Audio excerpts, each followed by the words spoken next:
La matinale RCF, le grand invité. L'opposition a feint la surprise hier à l'Assemblée nationale. Le gouvernement a donc finalement déclenché hier en fin de journée l'article 49.3 de la Constitution. Il permet de couper court au débat au sein de l'hémicycle et d'adopter un texte sans vote, en l'occurrence celui du budget 2023.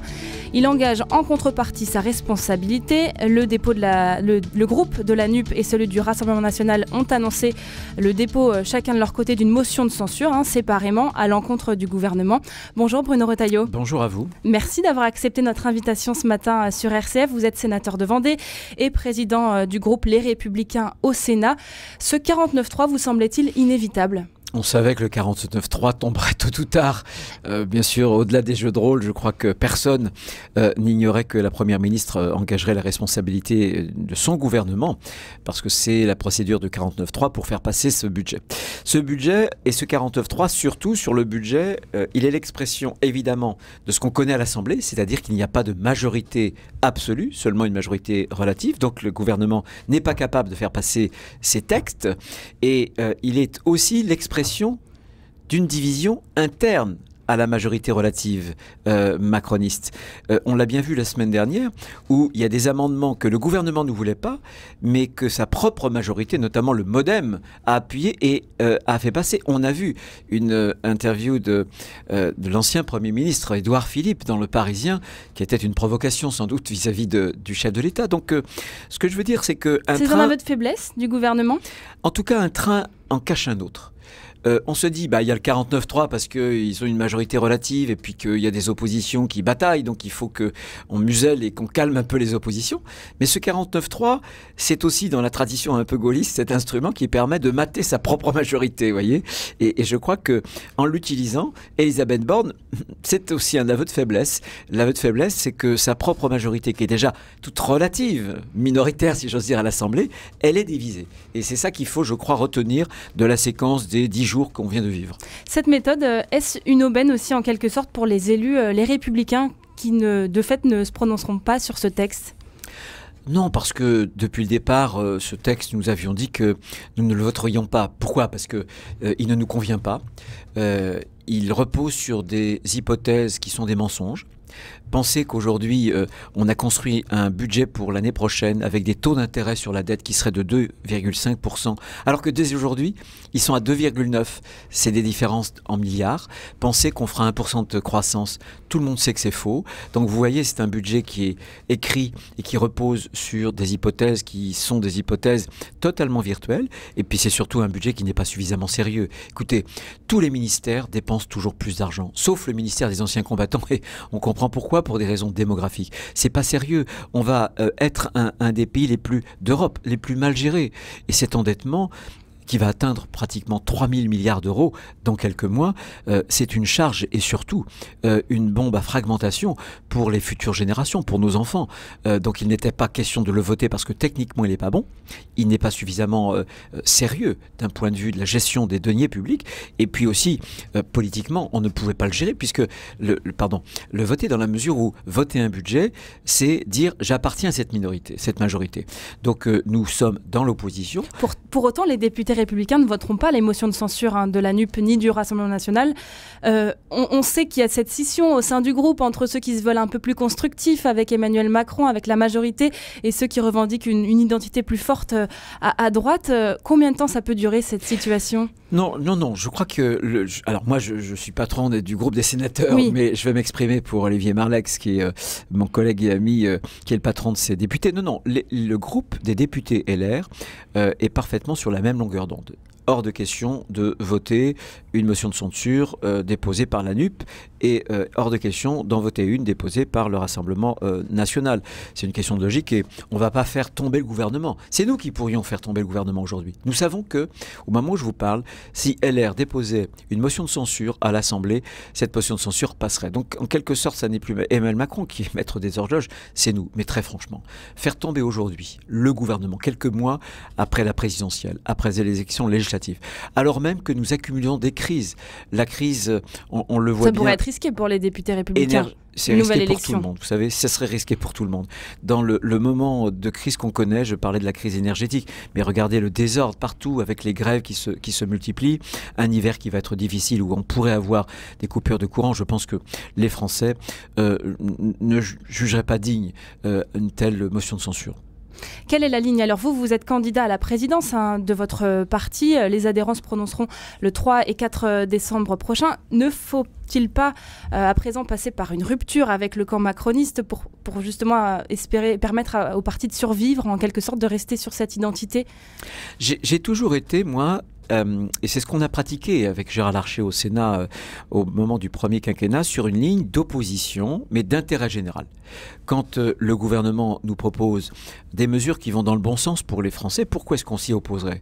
Moi, je ne travaille pas pour un parti, je ne travaille pas contre Emmanuel Macron, je travaille pour la France, dans l'intérêt général de la nation française. Simplement, moi, je pense que je n'ai jamais été favorable à nous mêler au macronisme. Je vais vous dire pourquoi. Je pense qu'Emmanuel Macron n'est pas un président de droite. Quand on nomme comme ministre de l'Éducation nationale M. Pape Ndiaye, qui pratique ce que j'appelle le wokisme de salon. M. Pape Ndiaye a fait par exemple, entre autres, cette déclaration il y a quelque temps, « Être français, c'est être blanc. Être noir, c'est d'être d'ailleurs ». Ça veut dire qu'il considère que la couleur de peau est constitutive de la citoyenneté française? Non. C'est l'inverse. Il a été, je sais, il a fait des études aux États-Unis. Et la notion de race, la question raciale aux États-Unis, elle sépare, elle divise profondément la société à cause de l'esclavage et de beaucoup d'autres choses, notamment l'histoire de ce pays. Et nous, c'est pas ça du tout. Être français, vous voyez, ça ne se mesure pas à la couleur de la peau. Ça ne se mesure pas vis-à-vis de la religion qu'on a ou qu'on n'a pas, vis-à-vis de la condition sociale. Et moi, j'ai été très marqué par ça. Non, nous sommes différents d'Emmanuel Macron. Et je crois que les Français, la France a besoin d'une droite qui puisse se relever, parce que sinon Emmanuel Macron ne pourra pas constitutionnellement faire un troisième mandat, ça lui est interdit. Je ne pense pas que les Français choisiront un macroniste pour lui succéder à Emmanuel Macron. Donc le risque, c'est de se retrouver au deuxième tour en 2027 avec Madame Le Pen et M. Mélenchon ou ses émules. Moi, je ne veux pas ça, et je pense que nous, on doit représenter une force d'alternance, mais il faut qu'on change. On a tellement déçu les Français. Il y a tout à changer. C'est pour ça que je me suis lancé dans cette bataille, dans cette campagne, pour essayer vraiment de travailler sur le fond et de dire aux Français, écoutez, on fait une rupture avec notre propre passé et on va essayer de construire quelque chose de nouveau pour la France. Bruno Retailleau, une proposition de loi a été rejetée hier au Sénat. Elle visait à inscrire le droit à l'interruption volontaire de grossesse, l'IVG, dans la Constitution. Vous dites victoire aujourd'hui ? Ça n'était pas raisonnable, franchement. Bien sûr, moi je suis très heureux que mon groupe ait fait bloc pour qu'on puisse s'opposer. Vous étiez seul à ne pas avoir co-signé, je précise, ce texte. Je n'avais, évidemment, puisque j'étais contre, je ne l'avais pas co-signé, mais heureusement. Pourquoi? Pour plein de raisons. La première de toutes ces raisons, c'est quel gouvernement veut revenir sur l'IVG? Quel parti aujourd'hui? Quelle majorité politique? Il n'y a pas de problème. Le Conseil constitutionnel a même, à plusieurs reprises, jugé. Et surtout, il a indiqué que c'était une liberté constitutive des droits des femmes. Donc, il n'y a aucune menace. Simplement, on est en train d'importer un débat américain. Ça procède de l'américanisation des esprits. Ça n'est pas raisonnable. Personne ne remet en cause la loi Veil, voilà, aujourd'hui, et c'est toujours du militantisme. C'est de ce que j'appelle de l'agit-prop, et surtout importer les débats américains en France. Vous savez que les États-Unis sont une société très très divisée. Ça n'est pas le même modèle, je viens de le dire, que nous. C'est un modèle très multiculturaliste, très communautariste. Si on importe des fractures en Amérique, pour fracturer un peu plus que certains ont appelé l'archipel français, mais où va-t-on? Franchement, où va-t-on? Je pense que ça n'est pas raisonnable, et moi je suis heureux que mon groupe ait participé, si j'ose dire, à l'échec de cette proposition de loi. Encore une fois, personne ne remet en cause la loi Veil, mais on n'a pas à constitutionnaliser un droit qui est par ailleurs garanti en France. Ce que revendique Mélanie Vogel, la sénatrice qui est à l'origine de ce texte, c'est justement c'est une méthode préventive, c'est une façon de la protéger au cas où il y aurait un nouveau gouvernement qui tenterait mais aucun des gouvernements, aucun parti. Quel est le parti aujourd'hui qui veut la fin de la loi Veil? Qu'elle me le cite? Bien sûr que non. D'autant plus que Mme Vogel et d'autres, elles n'avaient qu'une idée en tête, c'est que ça ne passe pas. Pourquoi? Parce que quand vous faites une proposition de loi constitutionnelle, si jamais cette proposition de loi était votée par l'Assemblée et le Sénat, elle irait au référendum. Ils savent très bien que les référendums, c'est toujours d'immenses risques. Donc, c'est de l'agit-prop. Ils proposent un texte tout en se disant, oh là là, pourvu que ça passe pas, parce que sinon, on ira directement au référendum, ça va diviser un peu plus les Français, et on ne sait pas ce que peut être l'issue d'un référendum. Non, tout ça n'est pas raisonnable. Je voudrais qu'on en vienne à cette colère dans le pays. La journée de mobilisation de mardi en a témoigné, comme les blocages dans les raffineries. Vous avez dénoncé la gréviculture, mais Bruno Retailleau, face à l'inflation que les Français connaissent aujourd'hui, n'est-il pas légitime de demander des hausses de salaire ? Non, mais les salaires, et notamment de ceux qui travaillent en France, sont trop bas. Pourquoi ? Parce qu'on s'est appauvri il y a 20 ans, un Français et un Allemand, même niveau de vie. 20 ans après, l'écart de niveau de vie entre un Allemand et un Français, c'est 5 000 € pour l'Allemand, moins 5 000 € pour le Français. Qu'est-ce qui s'est passé ? Nous, il y a 20 ans, on a fait les 35 heures. Et eux, ils ont fait l'inverse. Voilà, c'est tout. Et donc, on vit à crédit. Alors, on a caché tout ça. On a caché cette espèce d'appauvrissement collectif par plus de dettes. Et l'État fait des chèques. Et en France, on a cette idée qu'avec le quoi qu'il en coûte, il suffit que l'État sorte le carnet de chèques pour que ça puisse durer. Non, ça ne durera pas. J'ai parlé de gréviculture parce que ceux qui font la grève sont parmi les mieux rémunérés. Ils ont des conditions de travail quand même très difficiles. Attendez. Ils ont commencé une grève avant de négocier. Ça, c'est la gréviculture. Y compris M. Berger de la CFDT a dénoncé ce qu'il a appelé, c'est son expression, une grève préventive. Non. Qui est une grève quand il n'y a pas d'entente au bout de 15 jours ou de 3 semaines de négociation? Oui, mais là on met la charrue avant les bœufs. Non, ça je n'accepte pas. Il faut bloquer les bloqueurs. Et le gouvernement aurait dû réquisitionner beaucoup plus tôt. J'alerte le gouvernement solennellement. Aujourd'hui, il y a des centrales qui sont aujourd'hui en grève, et vous savez qu'on a des réacteurs qui sont en réparation et qui devraient être mis en service. C'est ça qui cause aussi la cherté de l'électricité en France. Si l'électricité est chère aujourd'hui, c'est pas surtout par rapport à l'Ukraine, c'est parce que l'électricité, elle est rare, parce qu'on a des centrales qui ne fonctionnent pas. Et ces grévistes sont en train justement de repousser le moment où les nouveaux réacteurs pourraient rentrer à nouveau en service. C'est catastrophique. On ne peut pas prendre un pays en otage. Et c'est les Français qui vont prendre en otage. C'est les Français qui devront payer la facture de ces grèves, puisque l'électricité va payer, on la paiera encore plus cher si ces réacteurs ne sont pas remis en service rapidement.